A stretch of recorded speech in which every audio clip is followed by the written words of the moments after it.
자, 오늘 이제 하나님 말씀 사도행전 3장 11절부터 26절입니다.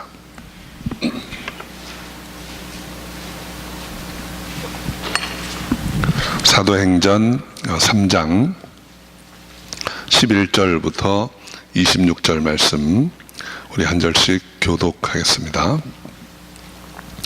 나은 사람이 베드로와 요한을 붙잡으니 모든 백성이 크게 놀라며 달려나아가 솔로몬의 행각이라 칭하는 행각에 모이거늘 베드로가 이것을 보고 백성에게 말하되 이스라엘 사람들아 이 일을 왜 기이 여기느냐 우리 개인의 권능과 경건으로 이 사람을 걷게 한 것처럼 왜 우리를 주목하느냐.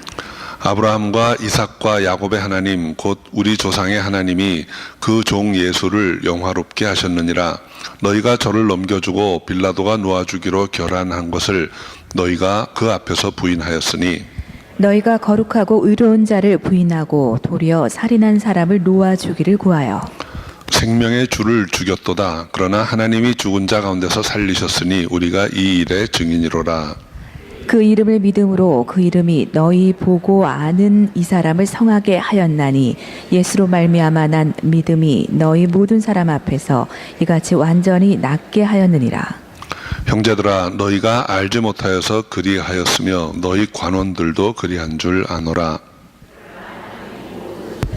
모든 선지자의 입을 의탁하사 자기의 그리스도의 해 받으실 일을 미리 알게 하신 것을 이와 같이 이루셨느니라.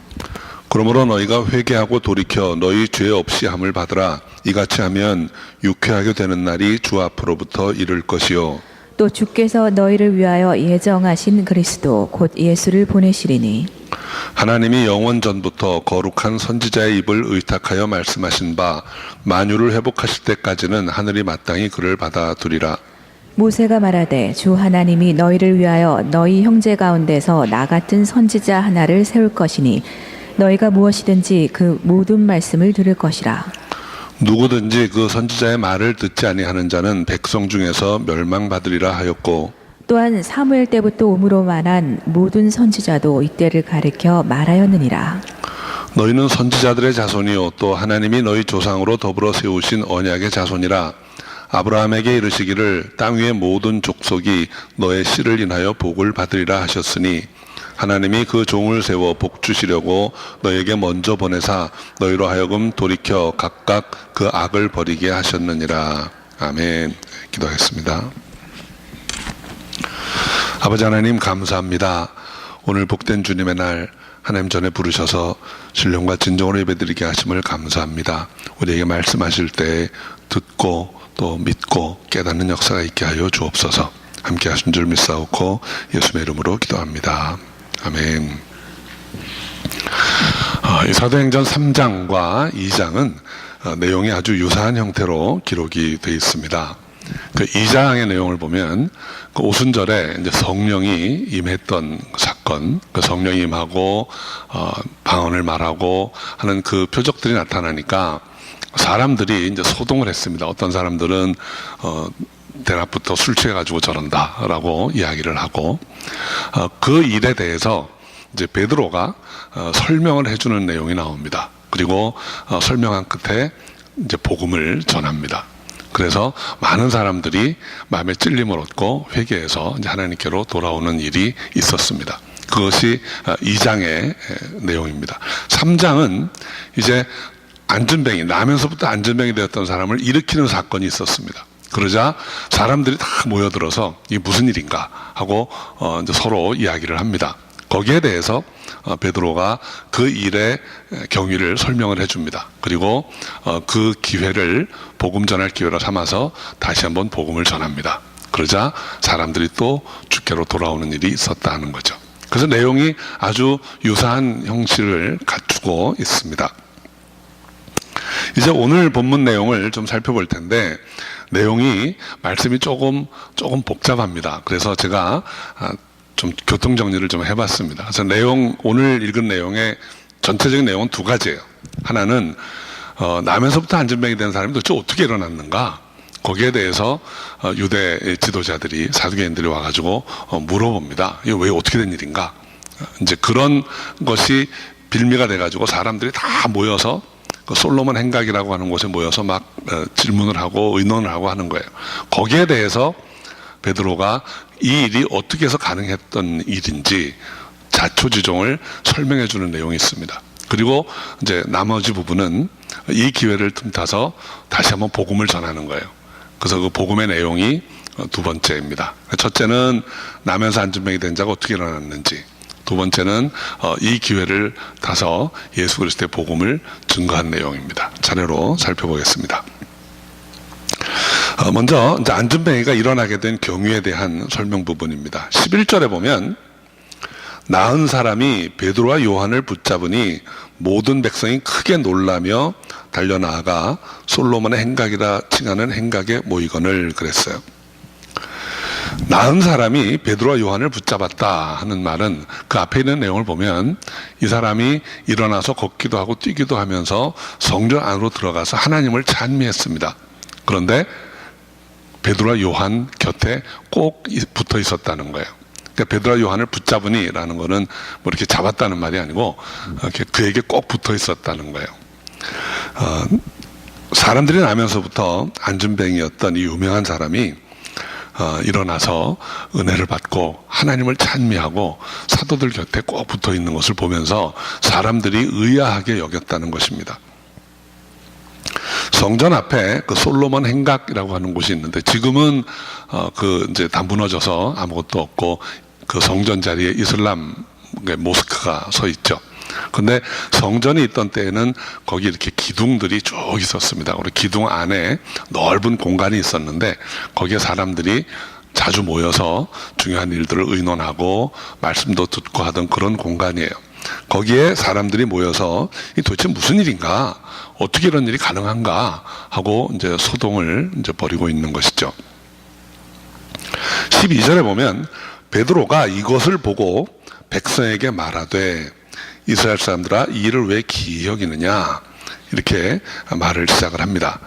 베드로가 이것을 보고 백성들에게 말하되, 베드로는 지금이 예수 그리스도에 대해서 전할 수 있는 아주 좋은 기회라고 생각을 했습니다. 그래서 이제 모인 백성들에게 말씀을 시작한 것입니다. 이 오순절 이후에 베드로가 달라진 점은 기회만 오면 복음 전하는 거예요. 그래서 그 오순절 성령이 임했을 때도 이것이 좋은 기회라고 생각하고 예수 복음을 전합니다. 너희가 죽였는데 하나님이 다시 살리셨다. 이런 복음을 전하고 오늘도 참 좋은 기회다 해가지고 복음을 전하기 시작하는 것입니다. 우리 그리스도인들은 기회만 되면 복음 전할 수 있는 준비가 돼 있어야 합니다. 그래서 베드로 서신에 보면 이런 말을 합니다. 너희에게 있는 소망에 관한 이유를 묻는 자들에게 항상 답할 것을 예비하고 있으라. 우리 예수 믿는 사람들은 늘 말씀 전할 준비가 돼 있어야 돼요. 우리 사역자들은 어디에서나 설교할 준비가 돼 있어야 됩니다. 또 우리 성도님들은 어디에서나 간증할 준비가 돼 있어야 돼요. 내가 어떻게 살았었는데 어떻게 예수님을 만났고 예수님 만나고 나니까 이렇게 달라졌습니다. 이렇게 좋습니다. 이런 걸 전할 수 있는 준비가 돼 있어야 돼요. 우리 베드로는 그 준비가 이제 완벽하게 돼 있는 사람입니다. 그래서 이제 복음을 전합니다. 그런데 그가 입을 열어서 처음 전한 말씀이 이 일은 우리가 한 것이 아니라, 우리가 이 일을 한 것이 아니다. 분명히 베드로가 내게 있는 것 나사렛 예수 그리스도 이름으로 일어나 걸으라 이렇게 말씀해서 손을 잡아 일으킬 때 안진뱅이 일어났습니다. 그런데 이 일은 우리가 한 것이 아니라 이렇게 말을 합니다. 그리스도인들이 또는 죄를 하는 사람들의 역할은 사람들을 예수 그리스도께로 인도하는 것입니다. 사람들을 자기에게로 인도하는 게 아닙니다. 예수님의 제자를 만드는 것이지 내 제자 만드는 게 아닙니다. 자칫하면 여기에서 우리가 실패할 수가 있습니다. 우리의 사명은 사람들을 예수께로 인도하는 것이라는 것을 한시도 잊으면 안 됩니다. 그래서 크리스찬들은 내 것이 아니고 주님 것, 항상 내 것을 만드는 게 아니고 예수님 것을 만들고 내게로 이끄는 것이 아니고 주님께로 이끄는 일에 최선을 다해야 하는 것입니다. 모든 일에서 내 것이 아니라 주님의 것을 찾고 또 주님의 것으로 만들어가는 저 여러분 되시기를 주 이름으로 축원합니다. 자, 16절에서 베드로는 이 안전뱅이가 어떻게 일어나 걷게 되었는가를 설명합니다. 우리 16절 말씀 함께 읽어보죠. 그 이름을 믿음으로 그 이름이 너희 보고 아는 이 사람을 성하게 하였나니 예수로 말미암아 난 믿음이 너희 모든 사람 앞에서 이같이 완전히 낫게 하였느니라. 나면서부터 안전뱅이였던 이 사람을 낫게 한 것은 우리가 아니고 그 이름을 믿는 믿음이라는 거예요. 그 이름, 예수 이름을 믿는 믿음, 그리고 예수로 말미암은 믿음이 일으켰다라는 것입니다. 여기에서 우리가 생각해 볼 것이, 그러면 이 믿음이 누구의 믿음인가 하는 것입니다. 첫째는 베드로와 요한의 믿음입니다. 그들이 말할 때 은과 금은 내게 없거니와 내게 있는 것 곧 나사렛 예수 그리스도의 이름으로 내게 명하노니 일어나 걸으라, 이렇게 명령한 것이에요. 그러니까 이 사역의 첫 번째는 베드로와 요한의 믿음입니다. 그런데 우리가 또 간과할 수 없는 것은 이 안전뱅이의 믿음입니다. 안전뱅이에 어떤 믿음이 있었을까요? 베드로가 말씀을 전했을 때 들었습니다. 여러분, 말씀을 전할 때 들었다라고 하는 것은 굉장히 중요한 것입니다. 말씀을 전해도 못 듣는 사람이 있습니다. 근데 이 안전뱅이는 들었습니다. 나사렛 예수 그리스도의 이름으로 걸으라 한 말씀을 듣고 소망을 품었습니다. 그리고 베드로가 또 요한이 그 손을 잡아 일으킬 때 일어나 걸었습니다. 여러분, 나면서부터 안전뱅이 된 사람은 어떻게 걷는지 모릅니다. 어디에 힘을 줘야 할지, 어떻게 해야 될지 알 수가 없어요. 그런데 이 예수 그리스도 이름으로 걸으라 하는 말씀을 듣고 손을 잡아 일으킬 때 어떻든 힘을 주고 해보려고 했습니다. 그 반응이에요. 믿음이라고 하는 것은 하나님의 은혜에 대한 반응입니다. 우리가 어떻게 해야 할지 모릅니다. 그런데 일단 걸으라고 했으니까 나는 걸을 수 있을 거야. 그분이 잡아 일으켜 주니까 어떻게든지 발을 내딛어 보려고 한 거예요. 그러니까 걸었습니다. 로마서 1장 17절에 보면 믿음으로 믿음에 이르게 하나니 그랬어요. 저는 그 말씀을 오늘 말씀과 함께 이렇게 생각을 해봤습니다. 하나님의 놀라운 일은 하나님의 종의 믿음으로 시작이 되었습니다.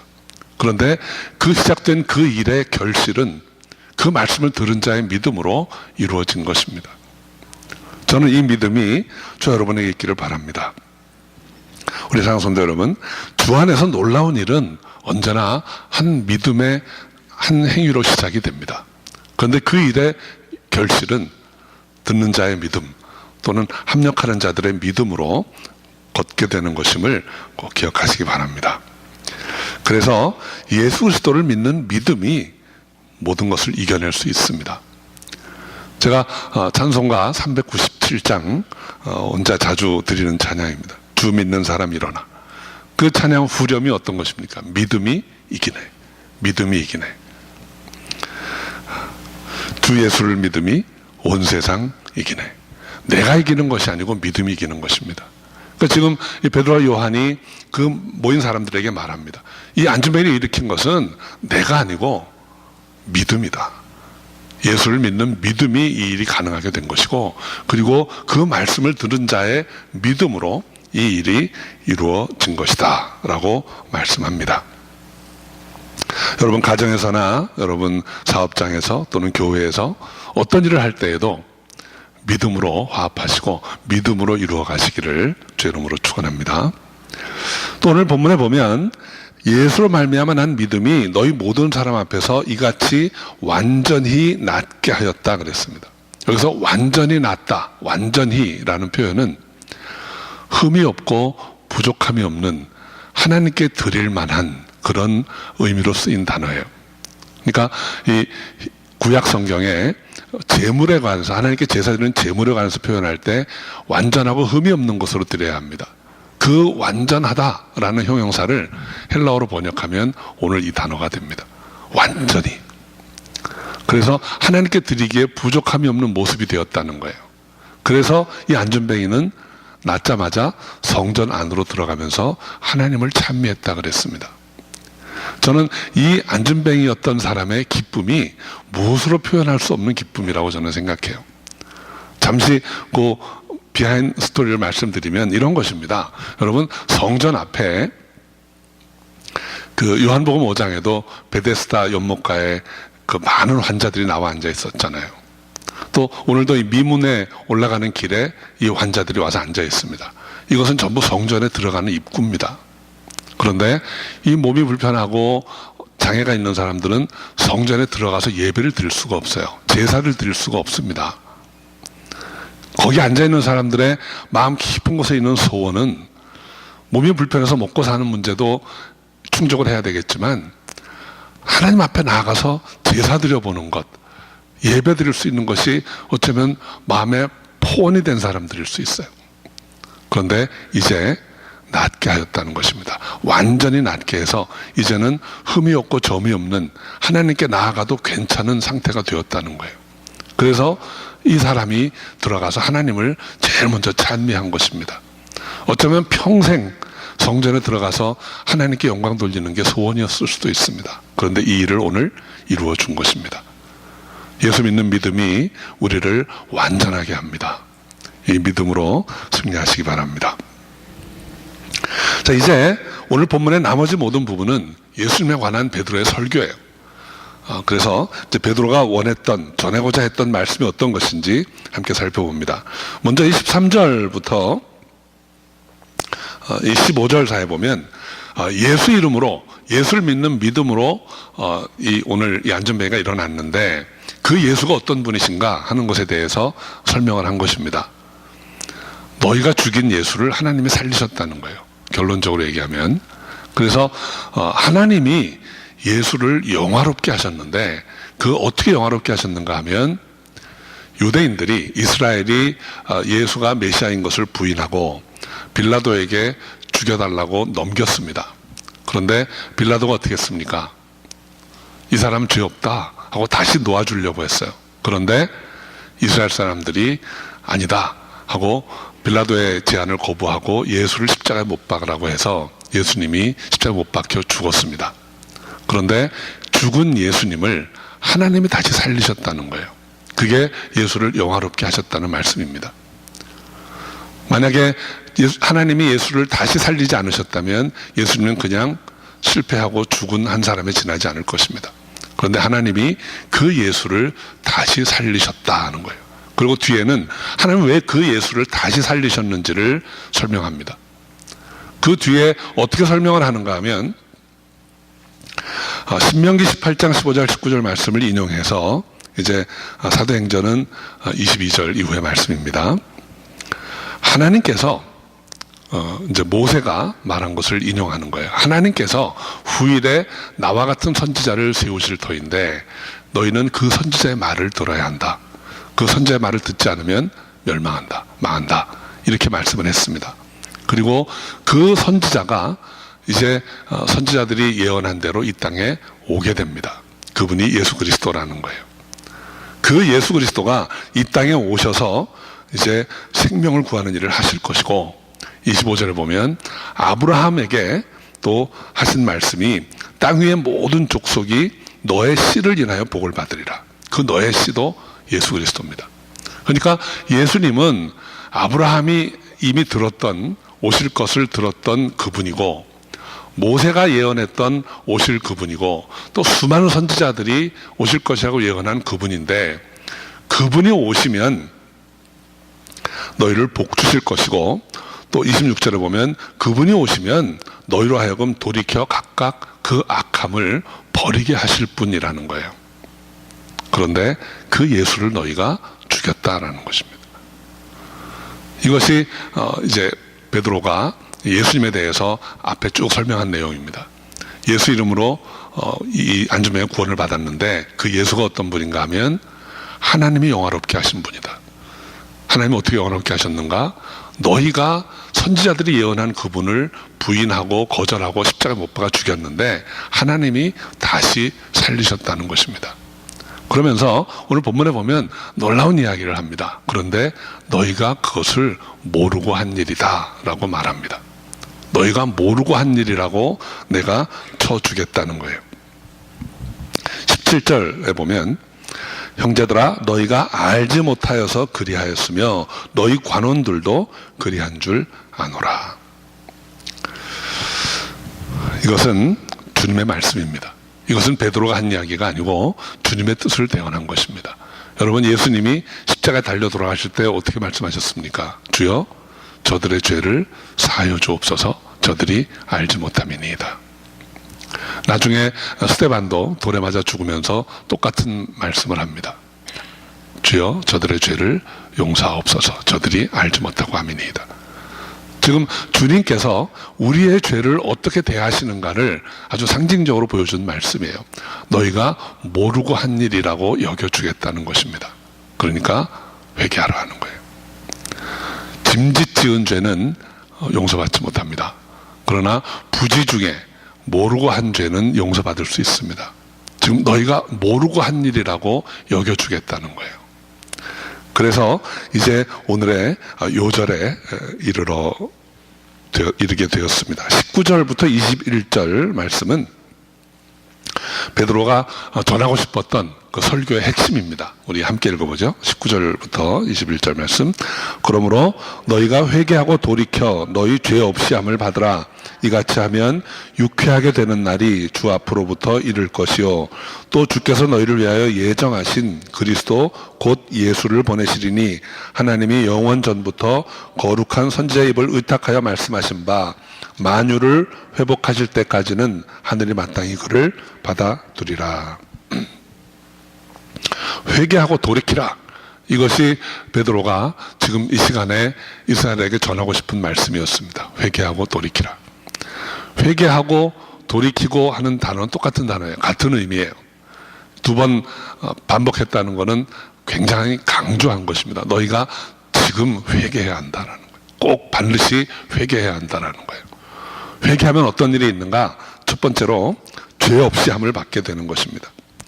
여러분, 우리의 죄 문제를 해결할 수 있는 유일한 방법은 회개입니다. 여러분, 후회한다고 해서 죄가 없던 것으로 되지 않습니다.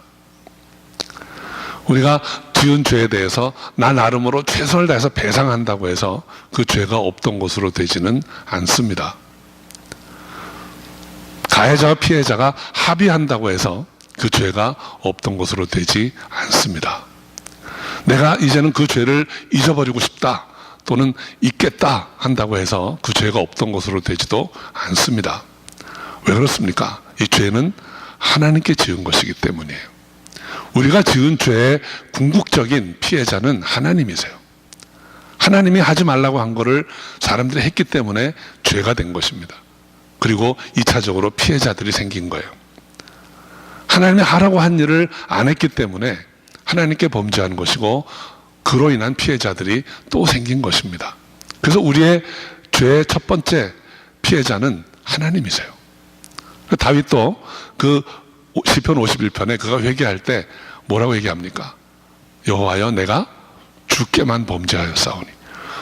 하나님께만 범죄하고 다른 사람에게 안 했단 말이 아니고 하나님께 지은 죄가 너무 중하다는 거예요. 그래서 내가 주께만 범죄했다라고 말을 하고 있는 것입니다. 회개하여야 합니다. 이것이 죄를 다루시는 하나님의 방식입니다. 언제나 회개할 수 있는 마음이 우리에게 있어야 합니다. 그래서 살아가면서 늘 자신을 돌아보고 회개할 수 있는 저 여러분 되시기를 주 이름으로 축원합니다. 두 번째는 유쾌하게 되는 날이 이른다고 했습니다. 회개할 때 유쾌하게 되는 날이 이른다. 유쾌하다라는 표현을 요즘은 별로 쓰지 않습니다.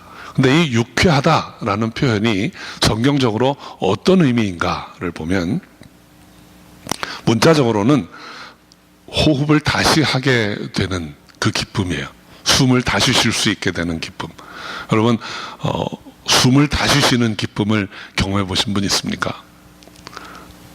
물속에 오래 들어가 있다가 나오면서, 혹은 저는 이 말씀을 준비하면서 그런 생각이 났어요. 옛날에 시골에 가면 그 화장실에 들어가면 숨을 쉴 수가 없어요. 얼마나 코가 막 맵고 막히고 그래서 숨을 참았던 기억이 있습니다. 근데 밖에 나오면 어떻습니까? 너무 시원합니다. 이 말씀을 연구한 사람들은 이 상황이 출애굽할 때 상황이라고 그래요.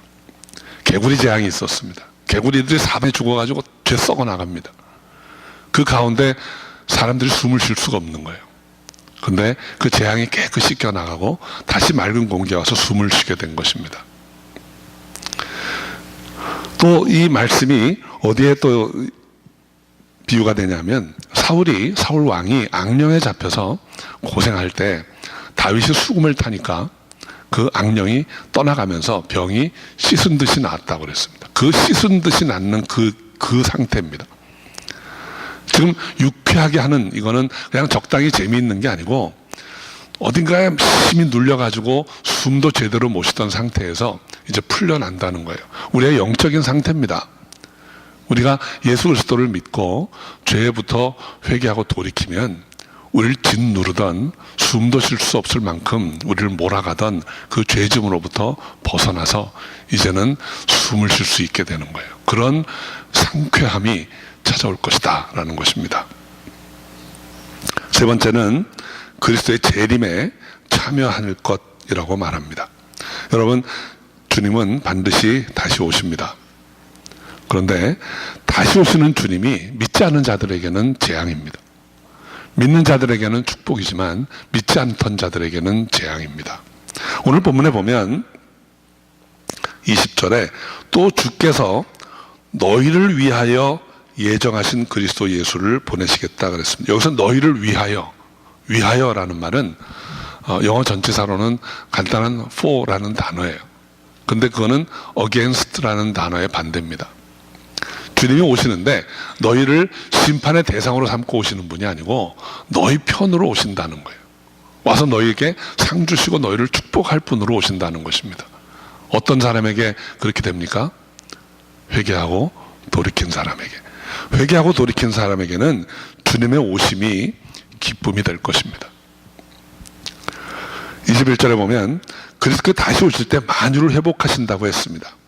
만유를 회복하신다고 하는 것은 그리스도께서 하나님이 천지를 창조하시면서 좋았더라 하셨던 그 상태로 이 세상에다 바뀐다는 거예요. 새로운 창조입니다.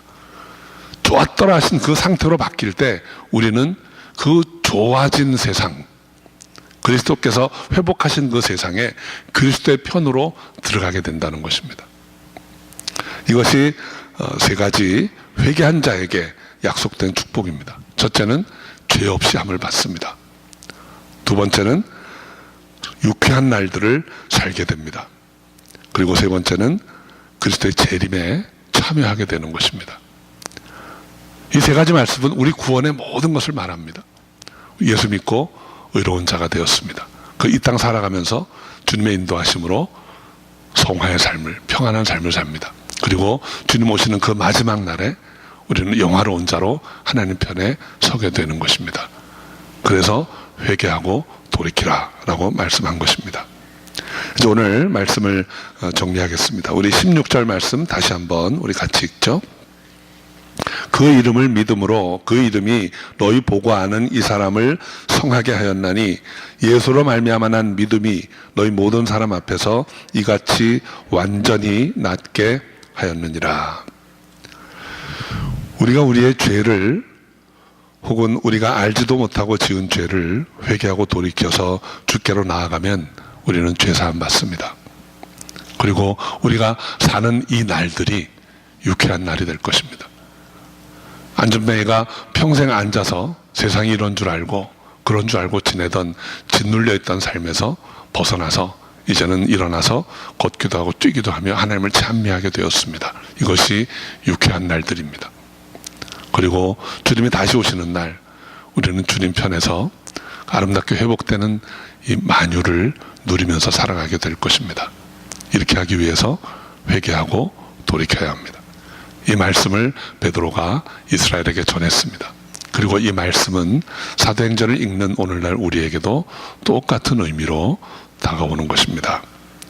우리 상선도 여러분, 예수 그리스도를 내 영혼의 구주로 내 생명의 주님으로 믿고 영접하시기 바랍니다. 회개하고 돌이켜서 오직 주님만 믿고 따름으로 평안과 기쁨이 늘 충만하기를 주의 이름으로 축원합니다. 기도하겠습니다. 아버지 하나님 감사합니다. 오직 예수의 이름으로, 예수로 말미암는 믿음으로 세상을 이기고 하나님 허락하신 일을 감당하는 저희가 되게 하여 주옵소서. 날마다 회개하고 돌이킴으로 죄 없이 함을 받고 유쾌한 날을 살게 하시고 주님 오시는 날 기쁨으로 주를 맞이할 수 있도록 우리 모두를 인도하여 주옵소서. 감사하옵고 예수의 이름으로 기도합니다.